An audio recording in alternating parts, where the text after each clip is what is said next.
Apple का laptop का मूल्य 3 वर्ष में इतना रुपये से घटकर इतना रुपये हो गया, तो मूल्यह्रास की प्रतिवर्ष वार्षिक रेट आपसे बोली गई है। देखो ये क्वेश्चन देखने में आपको नॉर्मल लग रहा है, लेकिन ये क्वेश्चन है किसका? कंपाउंड इंटरेस्ट का, चक्रवृद्धि ब्याज का। बोला गया है कि देखो प्रिंसिपल इतना था और अमाउंट कितना हो गया आपका, ये हो गया। आप ऐसे समझो जैसा मैं आपको समझाना चाह रहा हूँ कि प्रिंसिपल इतना था 72,900, और 72,900 रुपये कितने हो गए? 1,33,100 रुपये 3 वर्ष में। तो आपको बताना है कि प्रति वर्ष रेट कितनी होगी। फॉर एग्जांपल मैं इस क्वेश्चन को समझाने के लिए थोड़ा सा आपका मैं समय और लूँगा, क्योंकि आप इस तरह क्वेश्चन एक बार समझ जाओ तो दोबारा आपको कन्फ्यूजन ना हो कि इसमें CI लगेगा या फिर SI लगेगा। अब देखो यहाँ पर क्या होगा कि मान लो कि कोई आपके पास लैपटॉप था जिसकी प्राइस 10,000 रुपये थी, जिसकी प्राइस कितनी थी? 10,000 रुपये थी। अब 10,000 से वो घटकर कितनी हो गई भाई? घटकर कितनी हो गई? 4,000 रुपये हो गई।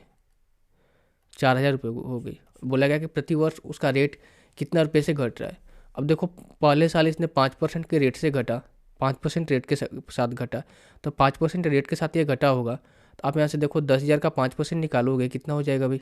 10,000 का 5% निकालोगे 500 रुपये होगा। यानी कि जो अगला साल जो वैल्यू होगी इसकी, ये होगी 9,500 रुपये। और फिर इस पर 5% ये रेट कम होगा, फिर जो वैल्यू आएगी उस पर 5% रेट कम होगा, न कि ये वैल्यू इस पर डायरेक्ट रेट कम होगी।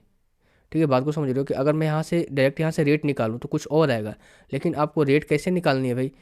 डायरेक्ट 10,000 से इतना रुपये नहीं हुआ है ना, प्रति साल घट रहा है, यानी कि प्रति साल कुछ X% के हिसाब से घट रहा होगा।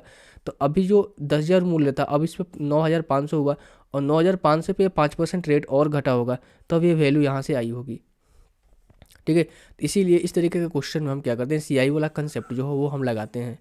और उसके लिए हम क्या करेंगे, देखो भाई अमाउंट को ऊपर रखते हैं 1331,000 बटे में ये कितना हो जाएगा? 729,000 कट जाएगा। अब देखो 3 साल का चीज़ है ना, तो हम यहाँ पर क्या करेंगे, क्यू लेंगे, क्यू रूट लेंगे। जब क्यू रूट लेंगे तो हो जाएगा ऊपर में 11, नीचे में कितना हो जाएगा भाई? 9। तो 9 से वैल्यू कितनी हो रही है? 11 हो रही है, यानी कि एक यहाँ से बढ़ रहा है। 9 से वैल्यू कितनी हो रही है? 11 हो रही है ना, सॉरी 9 से वैल्यू कितनी हो रही है? 11 हो रही है, यानी कि 2 बढ़ रहा है। तो 2 बटे में 9 गुना 100, तो हो जाएगा कितना आपका? 200 बटे 9। और 200 बटे 9 का मतलब क्या होता है? 18, 18 9 162, यानी कि 9 दूनी 18 यहाँ से करते हैं।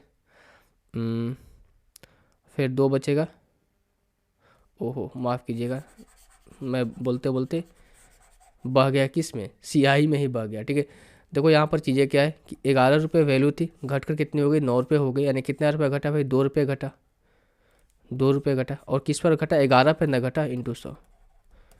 तो हो जाएगा कितना आपका? 200 बटे 11। तो ये कितना हो जाएगा भाई आपका? 11 का में 11, और ये 9 हो गया, और 11 88, यानी कि 18 पॉइंट समथिंग आएगा। और एक ही ऑप्शन है 18.18%।